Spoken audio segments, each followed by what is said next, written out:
राधे राधे दोस्तों, स्वागत है आपका आपके चैनल मोक्ष मंत्रास में। दोस्तों, बात बहुत ही पुरानी है। जब एक नगर में रामदत्त नाम का एक सेठ अपनी पत्नी के साथ रहता था। वो सेठ बहुत ही मालदार था। धन दौलत की उसे कोई कमी नहीं थी। उसका लाखों का व्यापार था। पर कहते हैं ना कि समय बदलते देर नहीं लगती। कोई नहीं जानता कि राजा कब रंक बन जाए और रंक कब राजा बन जाए।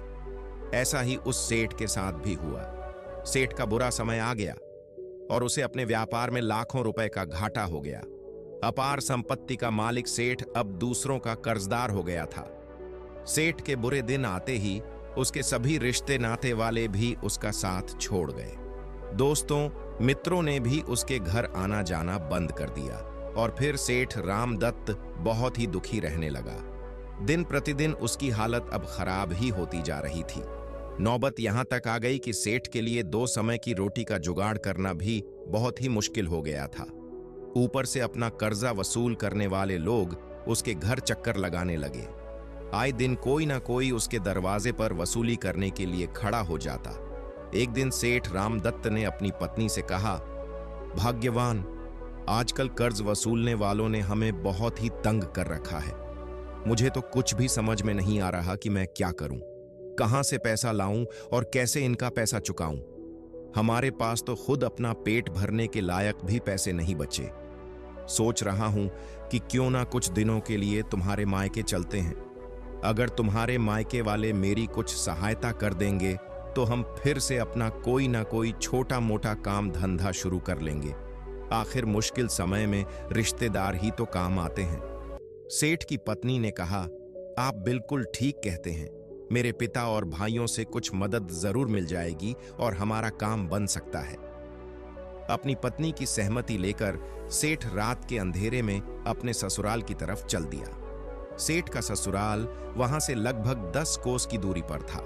वो सेठ था तो बड़ा ही स्वाभिमानी। जैसे ही वो अपने ससुराल के नजदीक पहुंचा तो गांव से बाहर एक कुएं के किनारे बैठकर उसने अपनी पत्नी से सलाह ली और कहने लगा, भाग्यवान, अपने ससुराल जाने की तो मेरी हिम्मत नहीं हो रही, क्योंकि अभी तक तो वे लोग ही हमसे सहायता मांगने के लिए आते थे और मैं उनकी सहायता कर भी देता था। लेकिन अब मुझे किसी और के दरवाजे पर हाथ फैलाने पड़ रहे हैं। अगर उन्होंने मेरी सहायता ना की और मना कर दिया तो मैं तो शर्म से मर ही जाऊंगा, क्योंकि यह इस दुनिया का दस्तूर है कि खाने को उसी को पूछा जाता है जो पहले से ही अपने घर से खाकर आया होता है।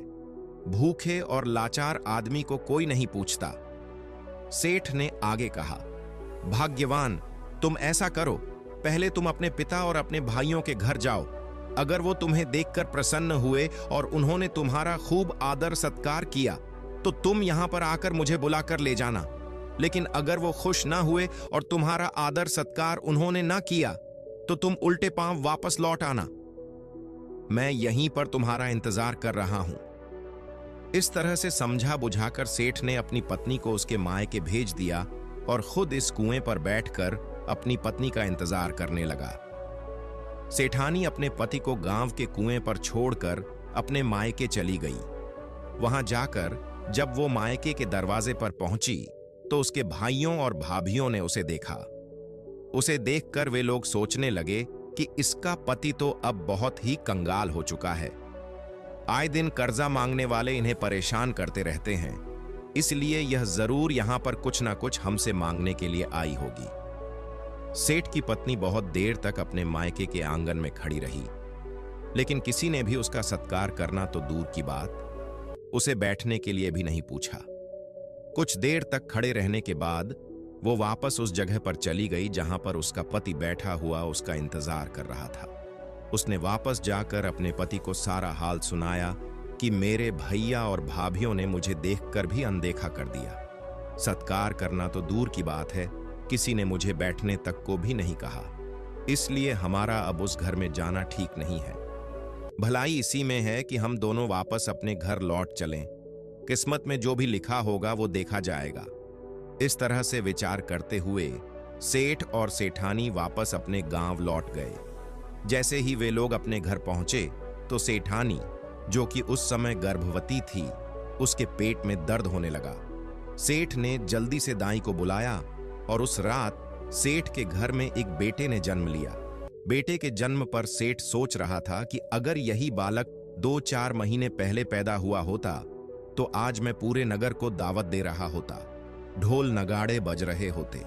लेकिन समय की ऐसी मार हुई कि इसके पैदा होने पर गांव में मिठाई बांटना तो दूर की बात है, गुड़ की ढेली खरीदने के लिए भी मेरे पास पैसे नहीं हैं। खैर, बच्चे का जन्म हो गया। उसका नाम सोमदत्त रखा गया। बच्चे के जन्म होते ही जैसे सेठ का भाग्य जाग गया। सेठ के एक पुराने मित्र ने उसे कुछ रकम उधार दी और फिर सेठ ने छोटा मोटा व्यापार शुरू कर दिया। देखते ही देखते सेठ के दिन एक बार फिर से बदल गए और कुछ ही महीनों में वो फिर से धनवान बन गया। सेठ और सेठानी अपने बच्चे को अपने लिए भाग्यशाली समझते थे। उनका मानना था कि इस बच्चे के जन्म के बाद ही उनके दिन बदल गए हैं। वे दोनों बड़े ही प्यार से अपने बच्चे को पालने लगे। धीरे धीरे समय बीता। बच्चा जब 1 साल का हो चुका, लेकिन अभी तक उसने कुछ बोलना शुरू नहीं किया था। यह देखकर उसके माता पिता को चिंता होने लगी। कुछ समय और बीता। बच्चा अब 7-8 साल का हो चुका था, फिर भी वो बहुत ही कम बोलता था। कुछ बोलता भी तो उसकी बात किसी को समझ में नहीं आती। आस पड़ोस के लोगों ने तो यह भी कहना शुरू कर दिया कि यह बच्चा मंदबुद्धि है या पागल है। सेठ ने बड़े से बड़े वैद्य और हकीमों से उसका इलाज करवाया, लेकिन कोई फायदा ना हुआ। वो बच्चा बहुत ही कम बोलता और जो भी बोलता उसकी बात किसी को समझ में नहीं आती थी। अब तो सेठ अपने बेटे को लेकर बड़ा ही दुखी रहने लगा। धीरे धीरे बच्चा बड़ा हुआ। अब वो 16 साल का एक किशोर बन चुका था, लेकिन उसकी बुद्धि अभी भी छोटे बालकों वाली ही थी।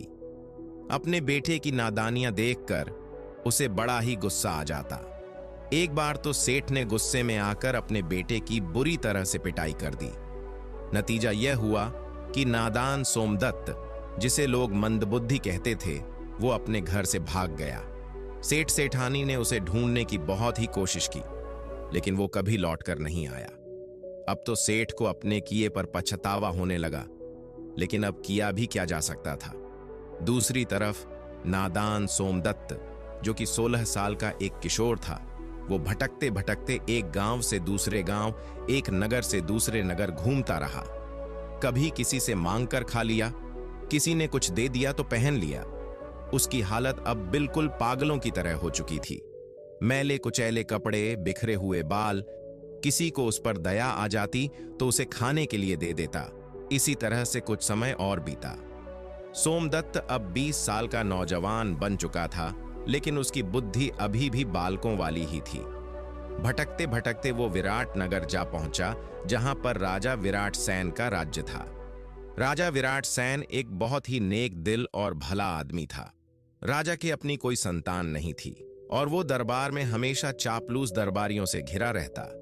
राजा विराट सैन को भी इस बात का आभास था कि उसके दरबार में अधिकतर दरबारी चापलूस किस्म के हैं। इसलिए वो हमेशा अक्लमंद और होशियार लोगों की तलाश में रहता था, जिन्हें वो अपना मंत्री बनाकर अपनी प्रजा की भलाई के काम कर सके और उसका राज्य एक शक्तिशाली राज्य बन सके। लेकिन उसके मौजूदा दरबारी कोई खास काबिल नहीं थे। उसके दरबारी दरबार में आते, उसे तरह तरह की सलाह देते, उसकी चापलूसी करते और बदले में खजाने से उन्हें तनख्वाह मिल जाती थी।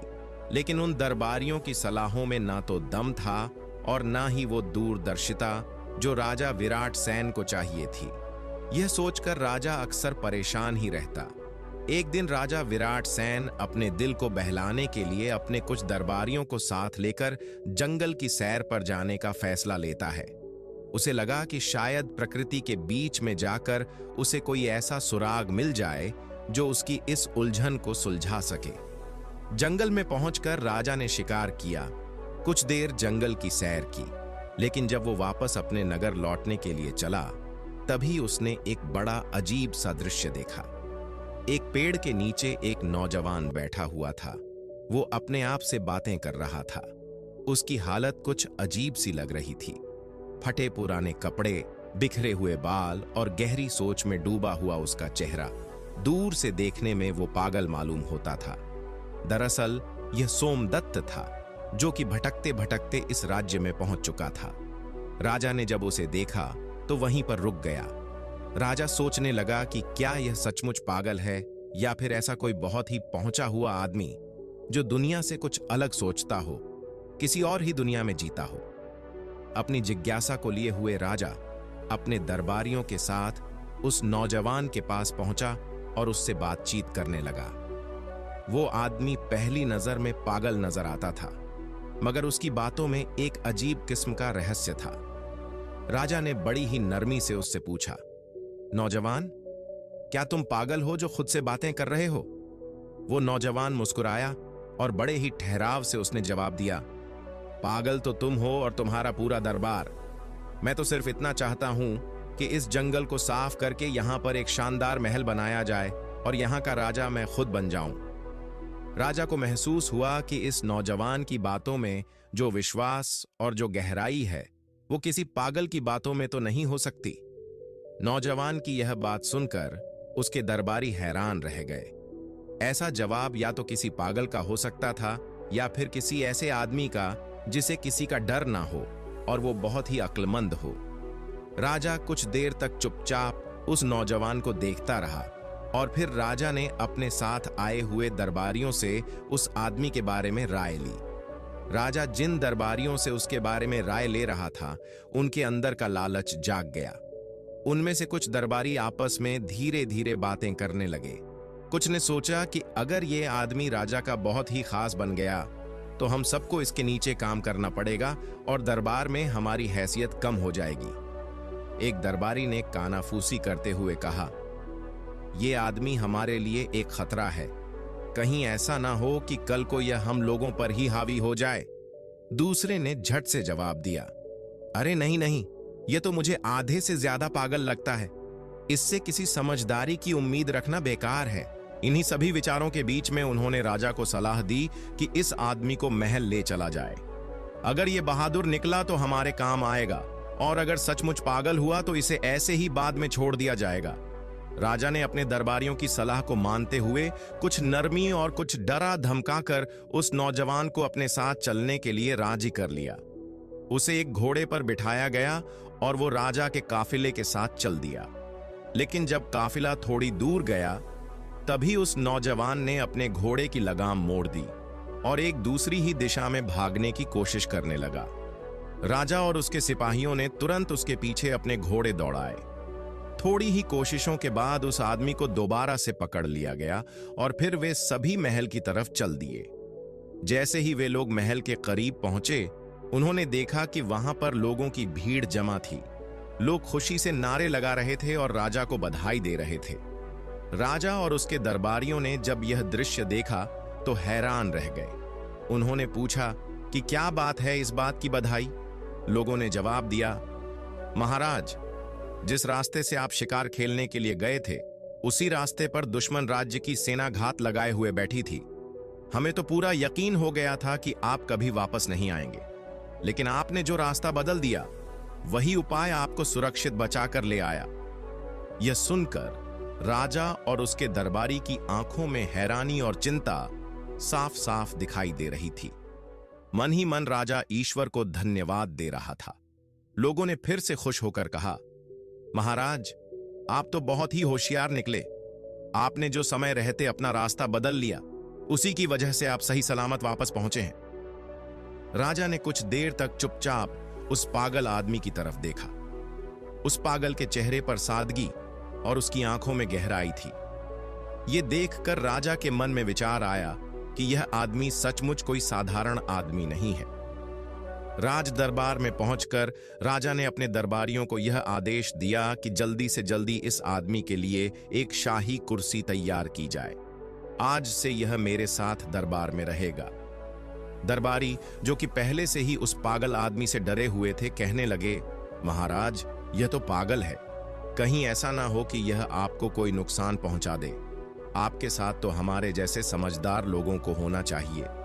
लेकिन राजा ने उनकी बातों को नजरअंदाज कर दिया और कहा, नहीं, ये आदमी तुम सब में से सबसे ज्यादा समझदार है। इसने चुपचाप रहते हुए भी हमें एक खतरनाक दुश्मन से बचा लिया। यही तो होती है अक्लमंद आदमियों की असली पहचान। अगर ये आदमी ना होता तो तुम में से किसी को भी यह खबर नहीं थी कि रास्ते में दुश्मन की सेना घात लगाए हुए बैठी है।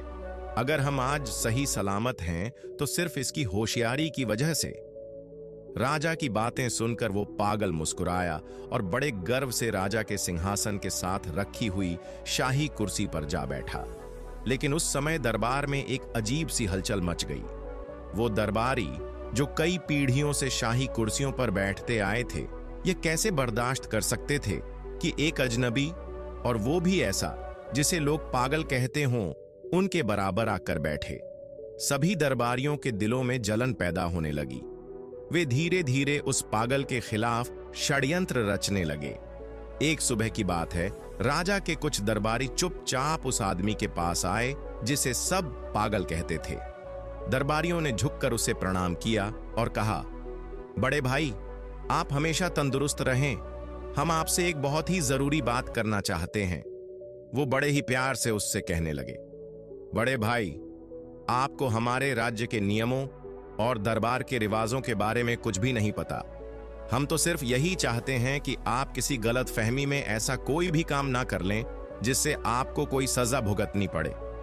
यह सुनकर वो आदमी हैरत में पड़ गया और उसने बड़ी मासूमियत से पूछा, क्या मतलब?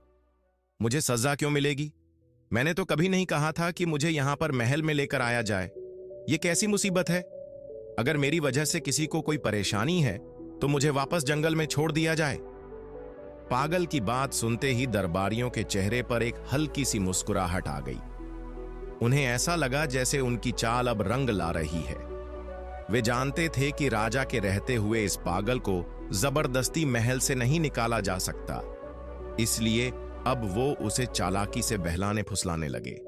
उनमें से एक दरबारी ने आगे बढ़कर कहा, बड़े भाई, आपको मालूम नहीं कि अगर आप हमारी बात मान लेंगे तो आपको क्या कुछ मिल सकता है? वो पागल, जो कि पहले से ही सजा की बात सुनकर डरा हुआ था, घबरा कर बोला, ठीक है, बताओ क्या करना है। इस मौके का फायदा उठाते हुए एक दरबारी, जो कि कभी राजा का बहुत ही खास हुआ करता था, वो आगे आया और बड़ी चालाकी से बोला, हमारे दरबार में एक पुरानी परंपरा है। दरबार तब तक शुरू नहीं होता जब तक कि कोई आदमी राजा को थप्पड़ ना मार दे। वो पागल, जो कि सीधा साधा और दुनिया की चालबाजियों से बिल्कुल बेखबर था, फौरन बोला, अरे ये तो कोई बड़ी बात नहीं है, मैं तो राजा को लात भी मार दूं। दरबारियों ने अपनी हंसी छुपाते हुए उसे और भी उकसाया। वे लोग कहने लगे, कल जैसे ही महाराज अपनी राजगद्दी पर बैठें, तुम जाकर उनकी गर्दन पर एक जोरदार थप्पड़ लगा देना। फिर देखना, राजा इतना खुश होगा कि तुम्हें भर भर कर इनाम देगा। उस पागल ने नादानी में उनकी बात मान ली। अगले दिन जब राजा दरबार में पहुंचा और राजा अपनी राजगद्दी पर बैठा, तो वो आदमी चुपचाप आगे बढ़ा और एक जोरदार थप्पड़ उसने राजा की गर्दन पर रसीद कर दिया। थप्पड़ इतना जोरदार था कि राजा का मुकुट जमीन से जा टकराया, जिसके नीचे से एक खतरनाक बिच्छू निकला। राजा को यह समझते देर न लगी कि अगर यह मुकुट उसके सिर पर रहता तो यह बिच्छू डंक मार के उसे मार देता और शायद यह दिन उसकी जिंदगी का आखिरी दिन होता। राजा का दिल उसी समय आभार से भर गया। उसने फौरन उस पागल आदमी को अपने सीने से लगा लिया और दरबार में यह घोषणा करते हुए कहा, मेरे सभी सम्मानित दरबारियों, यह अकेला आदमी है जो मुझसे सच्चा प्यार करता है। अगर इसने मुझे थप्पड़ ना मारा होता तो शायद आज मैं जिंदा ना होता। राजा ने उस आदमी के लिए एक शानदार दावत का प्रबंध किया और इनाम में उसे एक बहुत ही आलीशान महल भी दे दिया। अब वो आदमी पागल नहीं था, बल्कि उस राज्य का सबसे सम्मानित आदमी बन चुका था, जिसे खुद उस परमपिता परमेश्वर ने यह मौका दिया था। दरबारी, जो कि पहले से ही उस आदमी से नफरत करते थे, वह पहले से भी ज्यादा बेचैन रहने लगे थे। उनके दिलों में यह डर बैठ गया था कि अगर यही सिलसिला चलता रहा तो यह पागल एक एक करके उन सभी को दरबार से निकलवा देगा। इसलिए वे लोग आपस में कहने लगे, अरे भाई, ये आदमी तो बड़ी ही तेजी से ऊपर जा रहा है, हमें कुछ करना ही पड़ेगा, वरना इस दरबार में हमारा कोई सम्मान नहीं रह जाएगा। दूसरी तरफ वो आधा पागल, जिसे रहने के लिए एक आलीशान महल मिल चुका था, दिल ही दिल में सोच रहा था कि ये दरबारी लोग कितने अच्छे और कितने सच्चे हैं। देखो तो, इन्होंने मुझे कितनी अच्छी सलाह दी कि मेरी किस्मत ही पलट गई। अब उसे पूरा विश्वास हो गया था कि ये लोग जो भी उससे कहेंगे उसी में उसकी भलाई है। दरबारी एक बार फिर से आपस में सलाह करके उस आदमी के महल में पहुंचे। वे सभी अंदर ही अंदर से जल रहे थे, लेकिन उनके चेहरे पर एक झूठी मुस्कुराहट थी। उनमें से एक दरबारी ने बड़ी नरमी से बात शुरू की और कहा, भाई साहब, आपको हमारी कल वाली तरकीब कैसी लगी? सोचो, अगर आप राजा को थप्पड़ ना मारते तो राजा को आप पर शक भी हो सकता था। वो पागल, जो कि आराम से उस महल में दिन गुजार रहा था, कहने लगा, हाँ हाँ, आप सभी तो बहुत ही नेक लोग हो। आपके बताए हुए उपाय ने तो मेरी किस्मत ही बदल दी। दरबारी तो ऐसे ही मौके की तलाश में थे और उन्होंने अपना अगला जाल बिछा दिया। उन्होंने फिर से एक नई बात छेड़ दी। वो बोले, अब एक छोटी सी तरकीब और सुनो। जब सुबह राज दरबार लगे और राजा अपने सिंहासन पर बैठने लगे तो तुम फौरन जाकर उसके सिंहासन को पीछे से खींच लेना। देखना, ये काम करते ही तुम्हें इनाम में आधा राज्य मिल जाएगा। हाँ, ये काम आसान तो नहीं है, लेकिन तुम तो बहादुर हो, कर ही लोगे। पागल तुरंत बोला, एक क्या, मैं तो दो दो सिंहासन भी खींच सकता हूं। दरबारियों ने उसे फिर से झूठी शाबाशी दी और वहां से चले गए। अगले दिन जब राज दरबार सजा, जैसे ही राजा अपने सिंहासन पर बैठने वाला था, पागल ने मौका देखकर सिंहासन पीछे से खींच लिया। मगर राजा, जो कि हर मौके पर चौकन्ना रहता था, उसने सिंहासन के रगड़ने की आवाज सुनकर अपने आप को संभालते हुए गिरने से बचा लिया। राजा ने जब देखा तो उसकी नजर सिंहासन के उस पांव पर पड़ी जो कि अंदर से टूटा हुआ था। उसे तुरंत समझ में आ गया कि यह कोई साधारण बात नहीं थी, बल्कि यह तो एक बहुत ही बड़ी मुसीबत थी जो कि टल गई। राजा ने पागल की तरफ देखा और फिर आगे बढ़कर उसे अपने सीने से लगा लिया और फिर बुलंद आवाज में सभी दरबारियों से कहने लगा, देखो, ये आदमी कितना होशियार और कितना अक्लमंद है। आज मैं जमीन पर गिरकर बुरी तरह से जख्मी हो जाता, क्योंकि इसने सिंहासन की टूटी हुई टांग को पहले ही देख लिया था और मेरे बैठने से पहले ही उसे पीछे खींच लिया। राजा ने पूरे दरबार के सामने उसे शाबाशी दी और यह घोषणा कर दी कि वो इसे अपना नया सेनापति बनाएगा। एक बार फिर से दरबार में तालियां गूंज उठीं। उस पागल की बहादुरी, ईमानदारी और नेक दिल्ली की सभी ने एक बार फिर से प्रशंसा की। यह देखकर वो मक्कार दरबारी अपना सिर पकड़कर बैठ गए। वो हर बार उस आदमी को गिराने की कोशिश करते, मगर होता यह कि उसकी इज्जत और भी बढ़ जाती। अब वो परेशान और हताश होकर एक दूसरे से कहने लगे, अरे भाई, ये कैसी मुसीबत है। हमारी तो इच्छा थी कि उसे सजा मिले और राजा उससे नाराज हो जाए और आखिरकार उसे फांसी की सजा तो मिलनी ही चाहिए थी, मगर हर बार यह आदमी बाजी मार ले जाता है। जब उन दरबारियों ने यह महसूस किया कि मामला उनके हाथ से निकलता जा रहा है, तो उन लोगों ने एक बहुत ही खतरनाक षड्यंत्र रच डाला। ऐसा षड्यंत्र जो पूरे राज्य को हिला सकता था। उन्होंने यह तय कर लिया कि पड़ोसी राज्य के दुश्मन राजा से खुफिया तरीके से मुलाकात की जाएगी। उनकी योजना यह थी कि पड़ोसी देश के दुश्मन राजा को युद्ध के लिए उकसाया जाएगा और उससे यह वादा किया जाएगा कि वो दरबारी भी महल के भीतर से विद्रोह कर देंगे, जिससे कि दुश्मन राजा का काम बहुत ही आसान हो जाएगा। लेकिन एक शर्त यह है कि हमारी तरफ से सिर्फ एक ही आदमी को मारना है, और वो हमारे सेनापति को, यानी कि उस पागल आदमी को जिसे वो हर बार गिराने की असफल कोशिश कर चुके थे। यह संदेशा बड़े खुफिया तरीके से पड़ोसी राजा को भिजवा दिया गया। जब पड़ोसी राजा ने देखा कि महल के भीतर ही फूट डल चुकी है, तो वो भी युद्ध के लिए तैयार हो गया। अब रह गई थी सिर्फ एक बात कि वो दरबारी अपने राजा को युद्ध के लिए कैसे तैयार करें। तब दरबारियों ने एक और चाल चली। उनमें से कुछ ने खुद को जानबूझकर जख्मी कर लिया और खून से लथपथ वो दरबार में हाजिर हुए। वे राजा के सामने आकर भावुक होकर कहने लगे, महाराज, अब हम कब तक सब्र करें? अगर कल आपको कुछ हो गया तो सारी प्रजा रोएगी। पड़ोसी राज्य का दुश्मन राजा आक्रमण करने वाला है हमें इसी वक्त कोई ना कोई फैसला करना होगा। हालात और भावनाओं के दबाव में आकर राजा विराट सेन ने तुरंत युद्ध का ऐलान कर दिया। ढोल बजाए गए, सैनिकों की कतारें बनाई गईं और फिर पूरी की पूरी सेना राज्य की सीमा की तरफ रवाना हो गई, जिसमें वो गद्दार दरबारी भी शामिल थे। और सबसे आगे चल रहा था वो पागल। मक्कार दरबारी अपनी हंसी छुपाए हुए उसके पीछे पीछे चल रहे थे। उनकी नजर में तो वो पागल सिर्फ एक तमाशा था जो कि अपनी मौत की तरफ बढ़ रहा था। लेकिन ईश्वर की मर्जी भला कौन जान सकता है। जब वो युद्ध के मैदान में पहुंचा तो देखा कि सामने दुश्मन देश की सेना पूरी तैयारी के साथ खड़ी थी।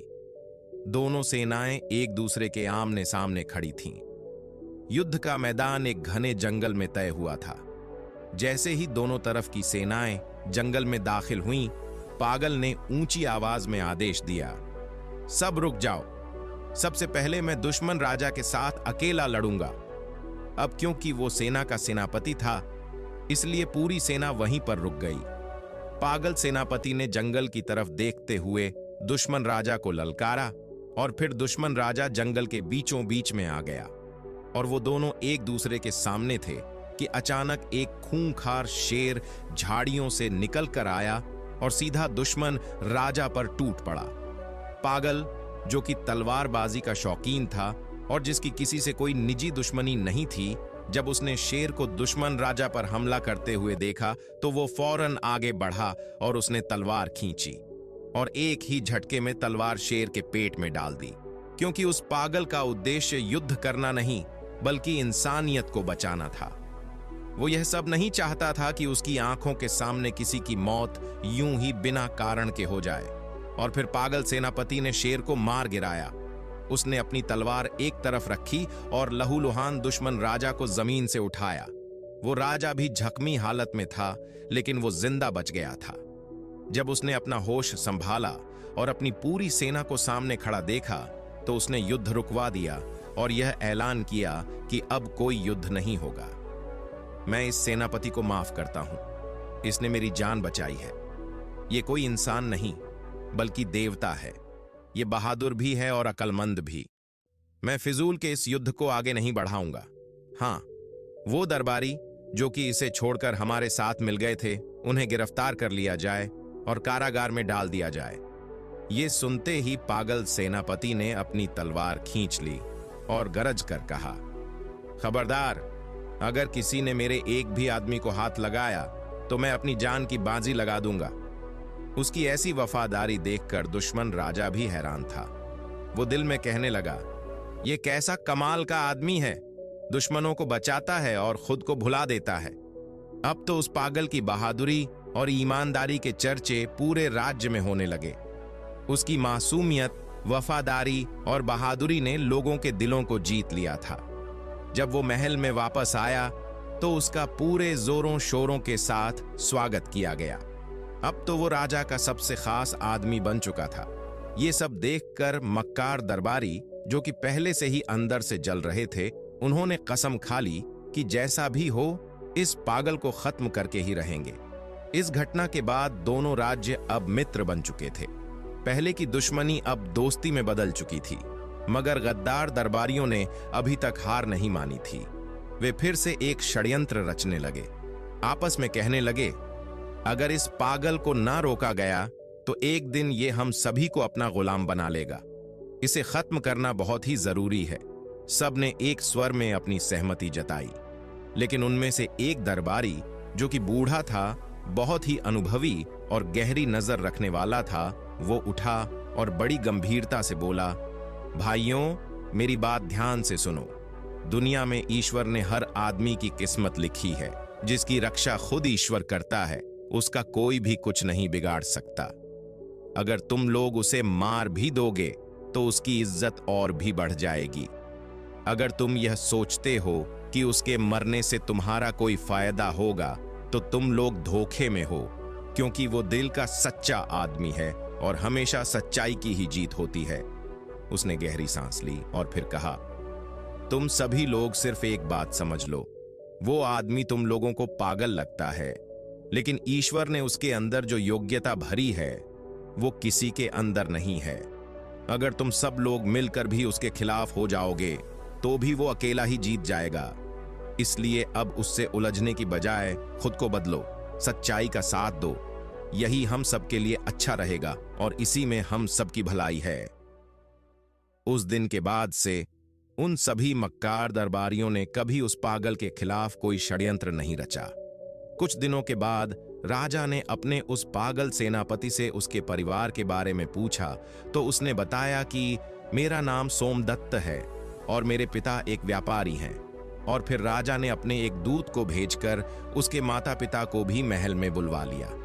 राजा सोमदत्त से इतना प्रभावित था कि उसने सोमदत्त को अपना उत्तराधिकारी घोषित कर दिया और इस तरह से पागल सोमदत्त अब महल में अपने माता पिता के साथ एक आराम की जिंदगी गुजारने लगा। शाम का समय था। कुंदन नगर का बाजार अपनी चहल पहल से गुलजार था। कहीं कोई कीमती कपड़े बेच रहा था तो कहीं कोई सुनार अपनी दुकान सजा रहा था। भीड़ में से रास्ता बनाता हुआ एक आदमी पूरे शानो शौकत के साथ चला आ रहा था। उसका नाम था जोरावर। वह कुंदन नगर का सबसे अमीर और रुतबेदार व्यापारी था। जोरावर के हाथ में एक सोने की अंगूठी थी जिसमें बीचों बीच एक बेशकीमती हीरा जड़ा हुआ था जिसकी चमक आंखों को चौंधियां देती थी। उसके साथ 2 नौकर थे जो उसके पीछे पीछे उसी ऐंठ के साथ चल रहे थे। वह हर दुकान के सामने रुकता मगर कुछ खरीदता नहीं। दुकानदारों को ऊपर से नीचे तक देखता मानो वह उन्हें किसी लायक नहीं समझता। उसे अपने धन का घमंड था। उसे लगता था कि वह चाहे तो पूरा बाजार खरीद सकता है। तभी उसकी नजर बाजार के एक कोने में बैठे एक बूढ़े बढ़ई पर पड़ी। वह लकड़ी के पुराने बर्तन और खिलौने बेच रहा था। उसके पास ग्राहक तो दूर, कोई झांकने तक नहीं आ रहा था। जोरावर हंसते हुए उसकी ओर बढ़ा और व्यंग्य से बोला, इन जैसे लोग पूरी जिंदगी मेहनत करेंगे फिर भी गरीब ही रहेंगे। शायद किस्मत भी इन पर हंसती होगी। बूढ़े ने सिर उठाया और गहरी आंखों से जोरावर की ओर देखा। उनमें वर्षों का अनुभव झलक रहा था। वह शांत स्वर में बोला, बेटा, किस्मत एक पल में बदल सकती है।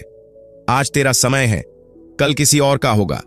घमंड की दीवारें ऊंची जरूर होती हैं मगर जब गिरती हैं तो आदमी को पाताल तक ले जाती हैं।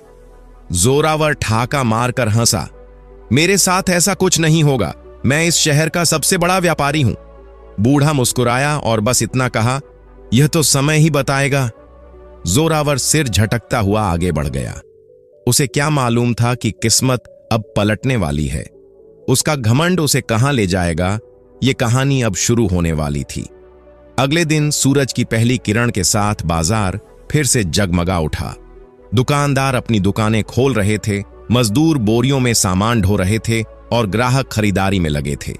चारों ओर चहल पहल थी, लेकिन जोरावर की हवेली के बाहर एक अजीब सा सन्नाटा पसरा हुआ था।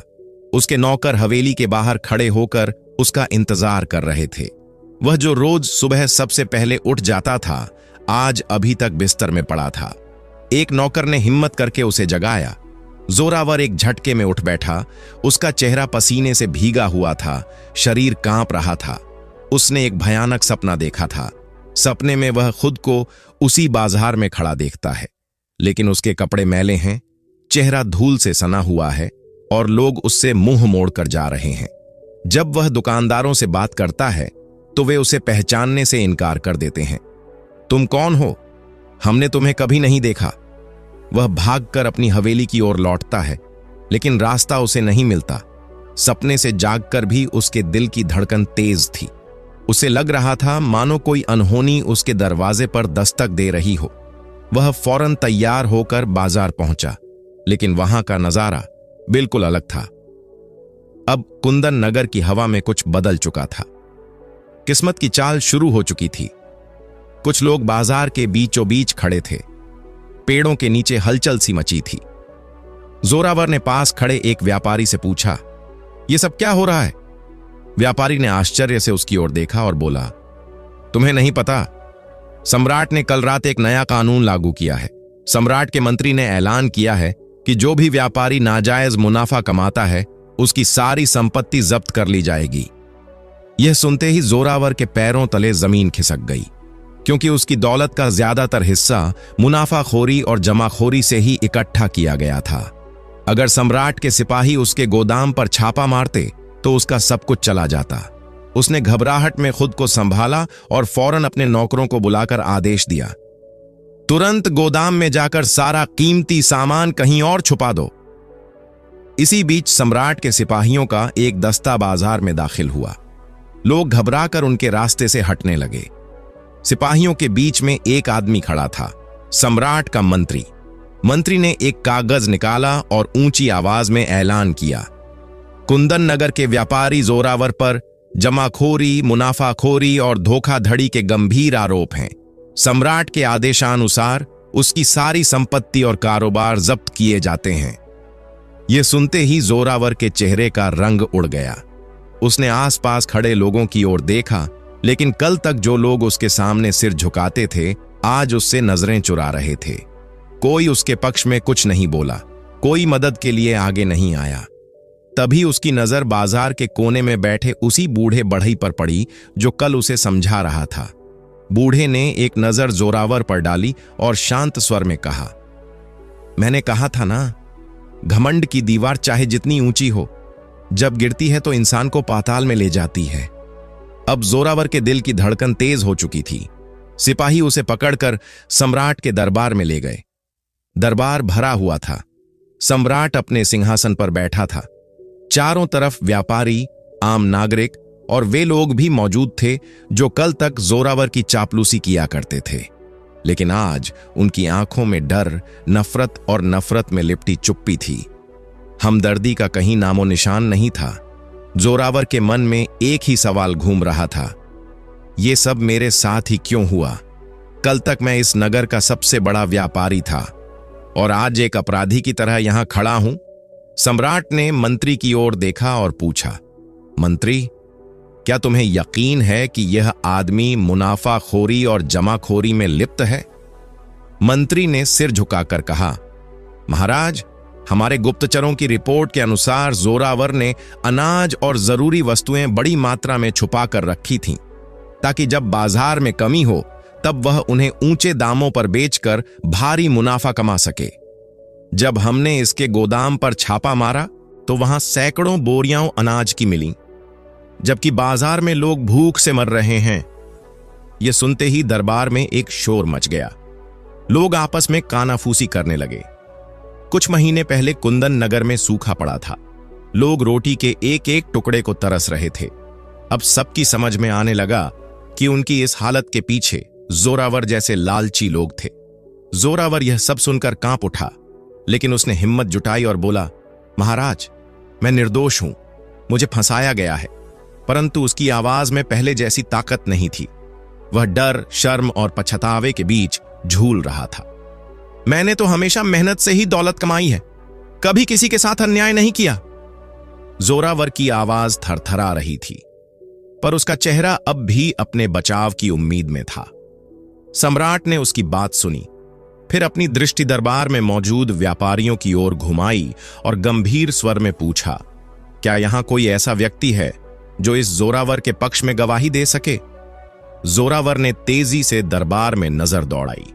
कल तक जो लोग उसके दोस्त कहलाने में गर्व महसूस करते थे, आज सबकी निगाहें झुकी हुई थीं। कोई भी आगे नहीं आया, न कोई मित्र, न कोई सहायक, सब खामोश, जैसे मानो उन्होंने जोरावर को कभी जाना ही न हो। सम्राट ने अपने सिपाहियों की ओर देखा और आदेश दिया, जोरावर की सारी संपत्ति जब्त कर ली जाए और इसे राज्य से बाहर निकाल दिया जाए। यह सुनते ही जोरावर की रगों में खून जम गया। उसका चेहरा पीला पड़ गया। वह चीख पड़ा, नहीं महाराज, मेरे साथ ऐसा अन्याय मत कीजिए। मैं सब कुछ वापस कर दूंगा। मैं लोगों को अनाज मुफ्त में बांट दूंगा। लेकिन सम्राट ने उसकी एक भी बात नहीं सुनी। सिपाहियों ने उसे पकड़ लिया और घसीटते हुए दरबार से बाहर ले जाने लगे। वह छूटने की कोशिश करता रहा, गिड़गिड़ाता रहा, पर वहां उसकी आवाज सुनने वाला कोई नहीं था। जैसे ही उसे दरबार के बाहर लाया गया, उसकी नजर फिर से उस बूढ़े बढ़ई पर पड़ी जो दरवाजे के पास खड़ा था। बूढ़े के चेहरे पर कोई आश्चर्य नहीं था। वह बस धीरे से बोला, घमंड की कीमत हमेशा चुकानी पड़ती है। जोरावर, अब तुम्हारी बारी थी और वक्त ने अपना काम कर दिया। ये शब्द सुनकर जोरावर के पैरों तले जमीन और भी खिसक गई। अब उसके पास कुछ नहीं बचा था। 2 सिपाहियों ने उसे नगर के मुख्य द्वार तक ले जाकर बाहर छोड़ दिया। दरवाजा जैसे ही बंद हुआ, जोरावर ने पलटकर शहर की ओर देखा। वही शहर जहां वह कभी सबसे बड़ा व्यापारी था, जहां उसकी इज्जत थी, दौलत थी और लोग उसके इशारों पर चलते थे। मगर आज वही शहर उसे दुत्कार रहा था।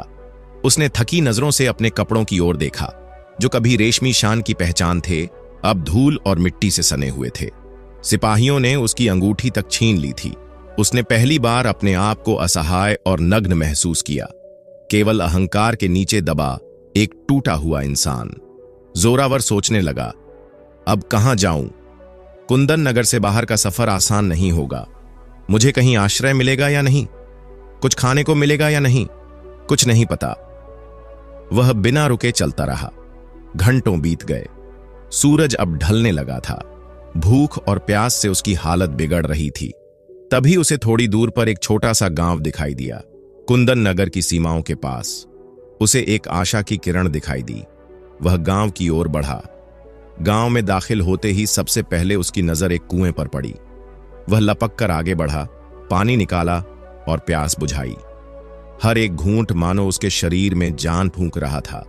लेकिन जैसे ही उसकी नजर कुएं के पास बैठे कुछ लोगों पर पड़ी, उसका दिल एक बार फिर धक से रह गया। वह सब लोग लकड़ी के बर्तन और खिलौने बना रहे थे। उनमें से एक था वही बूढ़ा बढ़ई। बूढ़े ने जोरावर को देखा, लेकिन उसके चेहरे पर कोई हैरानी नहीं थी, जैसे वह जानता था कि एक दिन यह समय आना ही था, तो किस्मत ही तुम्हें यहां ले आई, जोरावर। बूढ़े ने गहरी नजर से उसे देखते हुए कहा। जोरावर ने कुछ नहीं कहा। कल तक जिसे वह एक मामूली बढ़ई समझता था, आज वही आदमी उसके सामने खड़ा था, जबकि खुद जोरावर, जिसने कभी शाही ठाठ में जीवन जिया था, अब एक टूटा, असहाय और साधारण इंसान बन चुका था। मुझे काम चाहिए, जोरावर ने धीमे और शर्मिंदगी भरे लहजे में कहा। मैं भूखा हूं, मेरे पास अब कुछ नहीं बचा है। बूढ़े ने उसकी बात ध्यान से सुनी, फिर उसके पास आकर बोला, दौलत के नशे में इंसान अक्सर भूल जाता है कि असली संपत्ति हाथ का हुनर होता है। अगर तुम सच में कुछ सीखना चाहते हो तो मैं तुम्हें काम दे सकता हूं, लेकिन याद रखो, यह तुम्हारे घमंड का असली इम्तिहान होगा। जोरावर ने तुरंत कहा, मैं सब कुछ करने को तैयार हूं। बूढ़े ने एक लकड़ी का टुकड़ा उसकी ओर बढ़ाया और कहा, पहले इसे तराशना सीखो, यही तय करेगा कि तुम काम के लायक हो या नहीं। जोरावर ने कांपते हुए हाथों से वह लकड़ी का टुकड़ा ले लिया। वह आदमी जो कल तक रेशमी वस्त्रों में बैठा व्यापार चलाता था, आज एक मामूली मजदूर की तरह कुछ नया सीखने की राह पर था। क्या वह यह काम कर पाएगा? क्या वह सचमुच बदल पाएगा? रात अब गहराने लगी थी। गांव के घरों में छोटे छोटे दिए जल रहे थे, पर जोरावर की रात भारी और कठिन थी। वह एक लकड़ी के तख्त पर बैठा था, एक हाथ में चाकू और दूसरे हाथ में कुछ औजार। उसके सामने एक मोटा लकड़ी का टुकड़ा पड़ा था, जिसे वह तराशने की कोशिश कर रहा था। नजदीक ही वह बूढ़ा बढ़ई चुपचाप बैठा उसे देख रहा था। जोरावर के हाथ कांप रहे थे। उसने अपनी जिंदगी में कभी इस तरह का काम नहीं किया था। कुछ ही मिनटों में वह झल्लाकर खड़ा हो गया। उसने चाकू जमीन पर फेंका और चीखा, यह बहुत मुश्किल है, मैं यह नहीं कर सकता। मैं एक व्यापारी था, मैंने कभी ऐसा काम नहीं किया। उसके चेहरे पर गुस्सा और हताशा साफ दिख रही थी। बूढ़े ने शांत स्वर में कहा, तुम्हारे हाथ मेहनत के आदी नहीं हैं, पर तुम्हारा घमंड अब भी जिंदा है। अगर सच में बदलना चाहते हो तो सब्र रखो और सीखो। जोरावर ने गहरी सांस ली, चुपचाप वापस बैठा और फिर से लकड़ी तराशने लगा। अब वह जान चुका था, पीछे लौटने का कोई रास्ता नहीं बचा। अगले कुछ दिनों तक यही सिलसिला चला। वह सुबह सवेरे उठता, लकड़ी तराशता, कभी ठीक करता, कभी गलती कर बैठता, पर हार नहीं मानता। समय बीतता गया। धीरे धीरे उसके हाथों ने हुनर पकड़ना शुरू किया। 1 महीने बाद अब वह लकड़ी के सुंदर खिलौने और बर्तन बनाने में निपुण हो चुका था। हर सुबह वह बूढ़े बढ़ई के साथ काम में जुट जाता और शाम को बाजार में जाकर अपनी बनाई हुई चीजें बेचता। अब जोरावर, जिसने कभी घमंड की ऊंचाई को छुआ था, अब विनम्रता के साथ मेहनत की सच्ची राह पर चल रहा था। आज भी जोरावर बाजार में खड़ा था, मगर आज कुछ अलग हुआ। एक अमीर व्यापारी वहां से गुजर रहा था। उसने जोरावर के हाथ से एक लकड़ी का बर्तन उठाया और उसे ध्यान से देखने लगा। सचमुच यह तो बहुत ही खूबसूरत है, क्या तुमने इसे बनाया है? व्यापारी ने पूछा। जोरावर ने पहली बार घमंड नहीं बल्कि विनम्रता से मुस्कुराते हुए जवाब दिया, जी हां, इसे मैंने ही बनाया है। व्यापारी प्रभावित होकर बोला, तुम जैसे हुनरमंद लोग बहुत कीमती होते हैं। मैं तुमसे यह बर्तन खरीदना चाहता हूं, बल्कि अगर तुम चाहो तो मेरे लिए काम भी कर सकते हो। जोरावर चकित रह गया। यह वही व्यापारियों की बिरादरी थी जो कल तक उसे दुत्कारती थी और आज उसके हाथ के हुनर की सराहना कर रही थी। रात को जब वह अपने झोपड़े में लौटा तो उसने सारी बात बूढ़े बढ़ई को बताई। बूढ़ा मुस्कुराया और बोला, हाथों में अगर सिर्फ दौलत हो तो वह घमंड लाती है, मगर जब हाथों में हुनर हो तो वही हाथ सम्मान के काबिल बन जाते हैं। जोरावर ने सिर झुका लिया। आज पहली बार उसने सच्चाई को महसूस किया था। घमंड इंसान को कहीं का नहीं छोड़ता, लेकिन मेहनत और हुनर उसे फिर से खड़ा कर सकते हैं। 2 साल बीत गए। वही जोरावर जो एक समय कुंदन नगर का सबसे बड़ा व्यापारी था, अब एक माहिर बढ़ई बन चुका था। उसके बनाए लकड़ी के बर्तन, खिलौने और सजावटी वस्तुएं अब सिर्फ गांव में नहीं बल्कि कुंदन नगर के बाजारों में भी मशहूर हो चुकी थीं।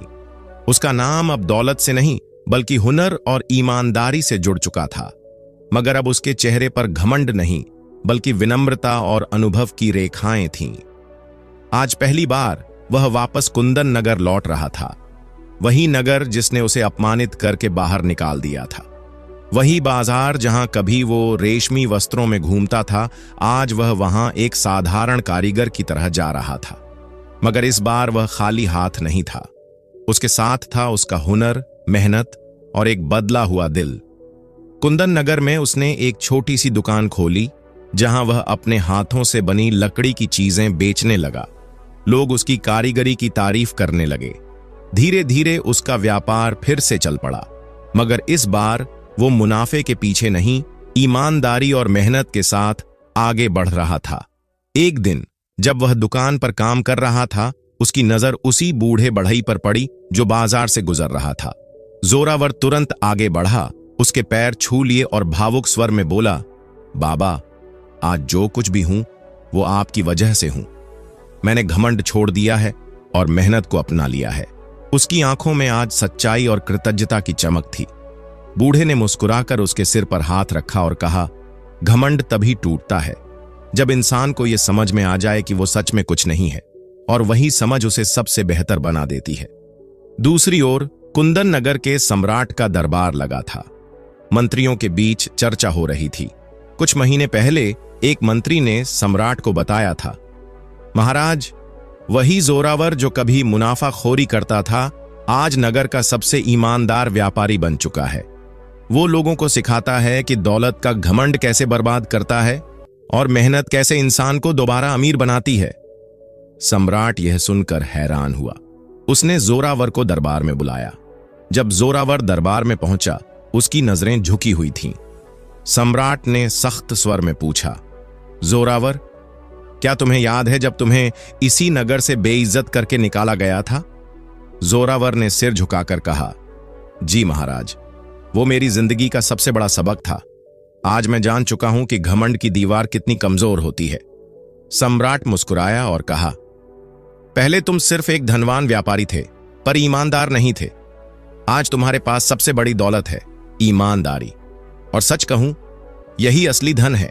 मैं तुम्हें दोबारा कुंदन नगर में व्यापार करने की अनुमति देता हूं, लेकिन एक शर्त है, तुम अपना हुनर दूसरों को सिखाओगे और ईमानदारी को कभी नहीं छोड़ोगे। जोरावर ने भावुक होकर सिर झुका लिया और कहा, महाराज, यही अब मेरा धर्म है। यह सुनकर जोरावर की आंखों में आंसू आ गए। वो भावुक होकर बोला, महाराज, मैं वादा करता हूं कि अब घमंड को कभी भी अपने पास नहीं आने दूंगा। और यहीं से उसकी जिंदगी ने एक नया मोड़ लिया। एक बार फिर जोरावर कुंदन नगर का सबसे मशहूर व्यापारी बन गया, मगर इस बार वह सिर्फ धनवान नहीं बल्कि लोगों के लिए एक मिसाल बन चुका था। अब उसकी दुकान पर हर दिन कई लोग आते, कुछ सामान खरीदने और कुछ उसकी बातें सुनने। वह सबको यही कहता, दौलत तो आनी जानी चीज है, मगर हुनर, वह हमेशा इंसान के साथ रहता है। घमंड इंसान को तबाह कर देता है, मगर विनम्रता उसे फिर से खड़ा कर देती है। वही जोरावर जो कभी अहंकार में डूबा रहता था, आज नगर के सबसे सम्मानित लोगों में गिना जाता था, क्योंकि अब वह सचमुच एक बदला हुआ इंसान था। आज की यह कहानी हमें एक गहरी सीख देती है। घमंड के घोड़े पर सवार इंसान भले तेज दौड़ता हो, लेकिन उसका गिरना निश्चित होता है। सच्चा इंसान वह है जो घमंड को पास नहीं फटकने देता, बल्कि मेहनत, ईमानदारी और विनम्रता को अपना मार्ग बनाता है। ऐसे इंसान को सफलता न सिर्फ मिलती है, बल्कि वह दूसरों के लिए भी प्रेरणा बन जाता है। तो दोस्तों, अगर आपको आज की कहानी अच्छी लगी तो चैनल को सब्सक्राइब करके हमें सपोर्ट कर दीजिए और कमेंट्स में राधे राधे लिखना ना भूलना। फिर मिलते हैं एक नई कहानी के साथ। राधे राधे।